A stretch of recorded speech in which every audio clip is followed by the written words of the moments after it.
Hello everyone, and welcome to the Digimon Dreamers translation video. This time I'm going to be translating or talk about Digimon Dreamers Chapter 11, which is in the September issue of Saikyo Jump. Now, I'm very excited to read about this issue, and it'll become clear when. So, obviously I always flip through and read it just before, just in case there's any vocab that I'm not aware of, just so I can look that up before I do the video. So I got very excited at a particular moment of this chapter, so I guess we'll get into it. So the front page has Pulsemon and then Bulkmon in the back, and it says it's the power of the bond. And we've got a bunch of very adorable little shots of Ritsu, which is very cute.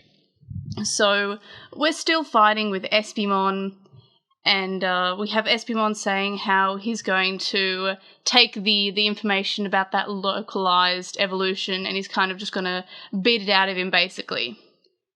And then Espimon kind of is saying how, Pulsemon's kind of saying how Espimon is all talk, and, you know, he's not going to be able to take the information from Pulsemon, and that's, you know, the information of the localized or the partial evolution. So Espimon's basically going to take it by force, and he presses the button on his chest, and he goes invisible. And then we have the character saying, what? He disappeared? Or he vanished? And then Espimon's basically gloating about how strong he is, and this is his super Digimon power of becoming invisible, and how it's something he studied, and how powerful he is, and how he looks super cool right now, but you can't see him because he's invisible. And then Pulsemon's like, no, you probably just have a really smug face on, but just we can't see, but we know that you have a smug face on. And Espimon's like, oh, damn it. And then Pulsemon says how even though he can't see Espimon, he will be able to feel the atmosphere and be able to detect where he is. But that doesn't really work out that well for him. So Pulsemon tries to attack him, but isn't able to because he can't see Espimon's form. And then Espimon keeps on dodging him. And you see him saying, oh, you're missing. And Patamon says how he's not able to see, and he's also moving at such a high speed that Pulsemon's attacks aren't hitting. So not only is Espimon able to go invisible, he's actually super fast as well. And then he's able to use his heat-seeking rocket, and he dodges it, but Espimon launches multiple of them because that's how fast he is. And Pulsemon's, it's just straight up not having a good time, and gets hit.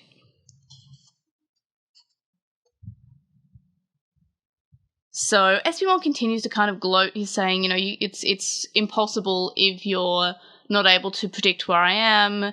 You can't see me. He's kind of going Nina, Nina, Nina. And then Pulsemon says that Ritsu needs to do something to help support Pulsemon. I keep on reading Paru because Pal is kind of like the nickname, and I keep on going Palmon because I always have Palmon on the brain. So Ritsu says that he can't be a very good tamer if he can't support it, and he brings out one of the Asunaro meat. And then he starts cooking it. And then Pulsemon says how, oh, it's Ritsu's cooking is so special, he's cooking something special for me, and it'll recover my power. And then Patamon's like, oh, what, is that going to be able to recover your power, so maybe you can win?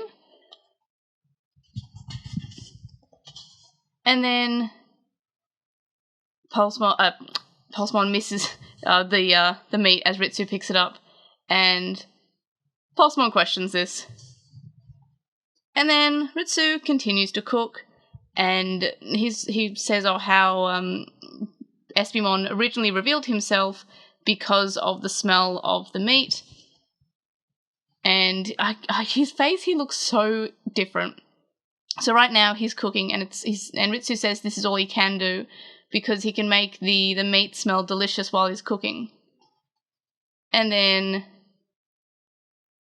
Espimon's saying how How, you know, Ritsu's not a very good cheer squad, basically. He's kind of continued to gloat.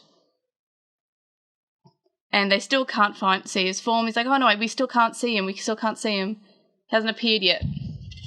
But then he starts to drool, and he's like, oh, damn it. And then, now that they can see him, they're able to attack. And Pulsemon does the partial evolution and just evolves to Bulkmon's head. And then starts to attack. And we get a bit of an explanation about the curse. How they still want to break the curse of not being able to evolve, and Espimon, because he doesn't want to be beaten up by Pulsemon now that he's made himself visible, says that he knows about information about the curse. And this is the part that really is exciting for me. So, Bulkmon continues to threaten him because he wants the information, because of the rumour that Espimon has heard. And maybe he knows how to break this curse because of something that the professor told him, some information he got from the professor about breaking this curse that this village is under. And, excitingly, says that he suggests that they go to Witchenly, which is actually another Bandai made world where the virtual pet Magical Witches is set, which is also where Wizardmon comes from. So here we have Espimon explaining that Witchenly is a world where it's a part of the digital world that is full of Digimon that know how to use magic. So we've got Wizardmon looking pretty cool there, and Mistymon in the background. So basically a lot of magic Digimon are from Witchenly. And, the Magical Witches virtual pet is also very expensive, so I don't actually have one, but they're very cool.